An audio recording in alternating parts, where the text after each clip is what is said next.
انجمن سرفروش شان اسلام پاکستان رجسٹرڈ کے سرپرست اعلیٰ صاحبزادہ طلعت محمود اور مرکزی امیر ASI نے اپنے ایک مذمتی بیان میں کہا کہ جنگ بندی کے نام نہاد معاہدے کے آغاز سے لے کر آج تک ایک دن بھی ایسا نہیں گزرا جس میں اسرائیل نے غزہ پر شدید ترین بمباری کر کے سینکڑوں فلسطینی مسلمانوں کو شہید نہ کیا ہو۔ حیدرآباد سے بیورو رپورٹ، جس میں اکثریت بچوں اور عورتوں پر مشتمل ہے۔ مسلم ممالک کو فلسطینی مسلمانوں کی مدد اور اسرائیلی جارحیت کو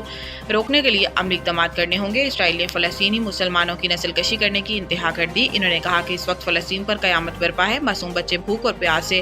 بلک رہے ہیں، لیکن مظلوم فلسطینیوں کی آہ بکا سننے والا کوئی نہیں۔ انجمن سرفروشان اسلام اسرائیلی جارحیت کی بھرپور مذمت کرتی ہے۔ انہوں نے کہا کہ پاکستان میں اس وقت لسانیت اور فرقہ پرستی کی بنیاد پر جو دہشت گردی کی جا رہی ہے، اس کی ہم بھرپور مذمت کرتے ہیں۔ ملک دشمن اور عناصر پاکستان کو عدم استحکام سے دوچار کرنے کے لیے اس طرح کی مذموم حرکتیں کر رہے ہیں، لیکن پاک فوج کے جوان اپنی جانوں کو نذرانہ پیش کر کے ملک دشمن عناصر کی سازشوں کو ناکام بنا رہے ہیں۔ نگاہیں بھی اس عظیم پاکستان مملکت کے اوپر ہے۔ دوستو، اب ہم صرف اتنا ہی کر سکتے ہیں کہ اپنے حکمرانوں کو اس طرح کے اجتماع کے ذریعے سے اپنے حکمرانوں کو مجبور کریں کہ وہ اعلیٰ جو ادارے ہیں، اسمبلیاں ہیں،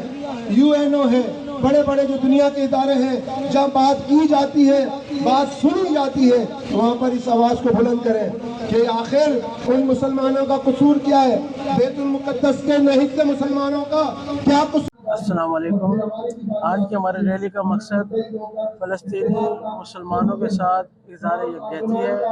اور ان کے اوپر جو اسرائیلی بربریت ہے اس کی ہمارے بھائی ہیں ان کے خلاف جو انڈیا نے کریک ڈاؤن کیا ہوا ہے اس پہ ہم جو مذمت کرتے ہیں انڈیا کی، اور اس کے بعد جو بلوچستان میں